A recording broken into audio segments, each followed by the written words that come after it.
Hi everyone, it's Kathleen here. I've been asked by Sheila to go over a tutorial of how to create and use a template in Asana. This tutorial is specifically for the managers because as the managers, it's important that you are the ones who have the final stamp on what each project should have. Now, the difference between a template and a regular project is that the template ones are supposed to be your standard operating procedures. And so basically anything that goes on your static paper version of an SOP should also be put in this dynamic web-based version on the Asana template. So I've had a couple of different thoughts of how to show you. The first thing I'd like to do is just review what I've done with my UK template, and then I'm going to show you how to create one of your own. So you'll see here there's a naming convention specifically for each of my templates, which is template, square brackets with name in it, that's just a placeholder, and then a descriptive name of what this template does. The purpose of naming our templates like this is that in the future, when we do have hundreds of templates, you can specifically search for template : and then you'll have a very comprehensive list of what the different templates are. So you'll see here we've got a number of them that have started to come. Eventually we can end up breaking them down a little bit more, but it's really nice so that it makes everything easier. So that's our standard format.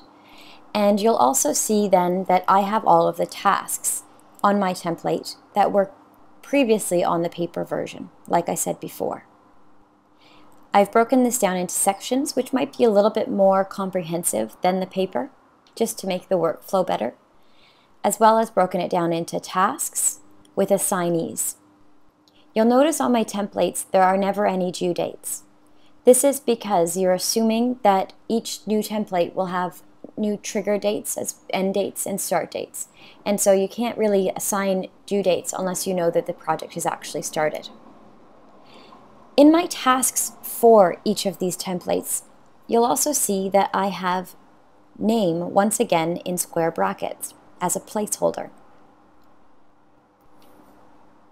In many instances, I will have 20 implementations going on at the same time, which means I may have 20 tasks which say schedule kickoff call. Rather than having to dig through and figure out which care home it's actually talking about, I put name as a placeholder so that once this template is copied forward, I'm prompted to go in there and change the name. So for example, if this was changed to Medicare implementation, I would go in and put Medicare in the square brackets here. In all of my tasks, the benefit of making this into the dynamic spreadsheet rather than the paper one is that I can include other pieces of information that might otherwise be left out. So you'll see here, for example, one of my tasks is send documents to client. So rather than having that as a task and not having any idea what those documents are, I have always put the most recent versions of the documents which need to be sent as attachments on that task in the template. That means when I copy this template forward, those documents are copied as well. I don't need to go digging for those documents then, and I know that the client always has the right ones. Another thing I do with lots of these different tasks is I'll create subtasks. The benefit of having a subtask is basically to prompt you to say, I should not really be marking this task as complete until all of the things that are covered in subtasks are also complete. Subtasks, like tasks, can have assignees and due dates. For this purpose, I don't like to have that just because I don't want to have way too many tasks cluttering this template. So I put them as subtasks with no assignee. But when I am doing a kickoff call, I'll open up Asana and typically go through this in logical chronological order so that I'm ticking them off as I'm going, so I know I've covered everything with the client. Then at the bottom, I'm usually recording what the minutes are and what the outcomes of all of these different subtasks were, so that if someone needed to follow up, they'll see that stuff. Another thing that I'm using with my templates are tags. I've said this before in our meeting. One of the big problems that we have right now is that there is no comprehensive shared calendar. And so I've tagged a lot of my different templates with things like training calendar. The benefit of having this tagged, as you'll see on my screen, is that now that it's tagged with training calendar, I can go onto finding that tag and then actually pulling up a full calendar of who is doing training. So I can see at any given time who's doing what and where. So let me just go back to my template so we can have some more fun here. So if there are things that you want to pull out of this system, there's so much you can put into the templates that make it easier in the future to have everything standard. If I want to copy the template, I click on the project actions, which is the downward facing arrow at the top here. You'll notice, just as an FYI, the downward facing arrows are basically the hints that you do have drop-down menus with more options. And you'll actually see there's an option here that says use as a template, copy project. When I do that, automatically the heading is highlighted to prompt me to change it, as well as what I'd like to include in my template for when it's copied. So descriptions, assignees, subtasks, attachments, tags, task followers, task members. The benefit of doing this is that I don't ever have to rethink all of these things when I do copy them. The right people are already involved in the right positions on all of my projects. Now, before I copy, I just want to make one more highlight of something. You saw there that there were task followers as well as project followers. What happens when you have a project follower? It means that whenever you copy that template, all of the people who are followers, so you'll see my list here, are notified that that template has been copied. So it's almost like a trigger, be on guard, something's going to be assigned to you. People who are task followers are basically following the completion of the specific tasks in the template. It would be too much if every user was following every task, because then they would keep getting notifications. So you're only following the tasks which actually affect your workflow. So if I'm going to give an example, I always am putting, for example, Lucas on the setup package import as a follower. So it's Charles that's assigned to this import. But as soon as it's complete, Lucas is made aware through an email by Asana. So he's basically triggered to go in and do his smoke test.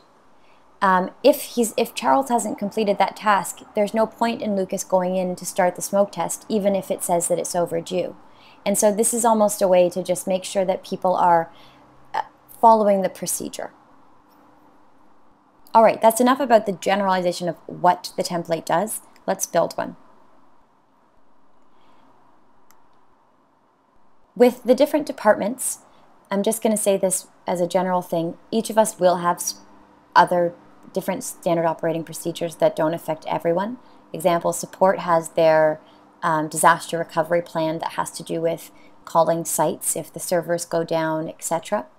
IT and the developers might have rollout plans that become standard operating procedures. Sales might have things like how to sign up for a care show or a different conference. These are things that basically they're tasks that would happen on a frequent basis if you're ever doing this procedure. Rather than you having to think of them from scratch, they're already going to be there. So let's do a template. I'm doing square brackets. I'm going to call this one care show booking.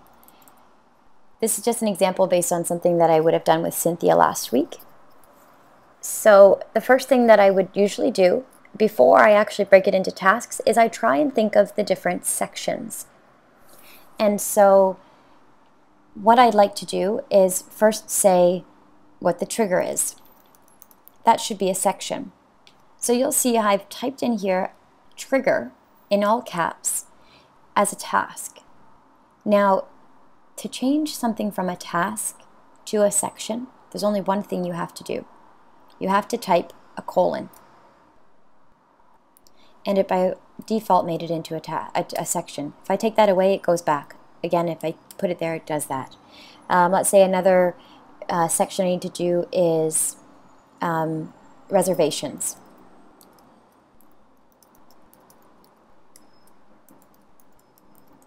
Another section I have to do is budget. Sorry. Another thing I need to do is book accommodations.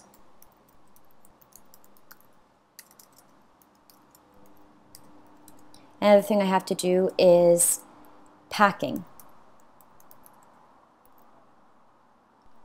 So, trigger. Get notification. Oops, sorry, I missed something.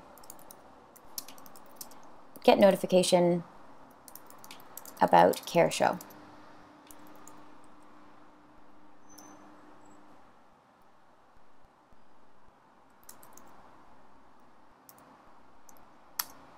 Okay, I've come back in here, just filled some data in so you don't have to wait for me. So I made my different sections. I've got trigger, information, reservations, budget, book accommodations, packing. So with this standard operating procedure, these are all of the things that I absolutely have to do to be prepared for every new care show. So let's say the trigger, I'm making this up. Please forgive me if this doesn't sound legitimate. Let's say I have to get notification about a care show. I also need to be formally invited. Now, from our perspective at Medicare, a lot of times you are not supposed to actually do anything until you've got budgets and those kinds of things. So I'm going to say in my information, I need to say pricing of show. I need to know about the program. I need to know a vendor list. And I need to know city of event. This is very broken down. Reservations. I need to book the booth. I need to book the internet. I need to book the promo materials for, promo materials for handouts. Let's say I need to book presentation slot. Okay, I've got too many here. Rather than pressing delete, I'm just going to press tab and backspace, and that gets rid of that. I'm also going to put a budget. Price for travel. Price for booth. Miscellaneous expenses. Now, I'm thinking about this. I think that this budget needs to go up a little bit higher. So let's just move that up here because that's probably more important than the other things.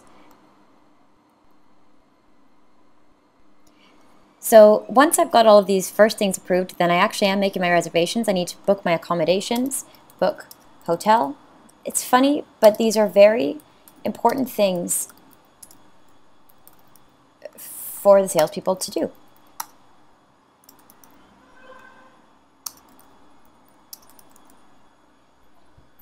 Because if they don't do them ahead of time or far enough ahead of time, the cost goes up dramatically or they just forget. And then, for example, packing. Pack booth. Pack business cards. Pack projector. Whatever the other things may be. This one might be redundant, so I'm just going to get rid of it. So you'll see in here, oh my God, this sounds like a pretty good standard operating procedure. I've got the trigger, information, budgets, reservations, accommodations, packing. Amazing. Now who's doing each of these different tasks? Let's say that for the majority, this trigger is always Cynthia. So I'm going to say Cynthia knows what she's doing here.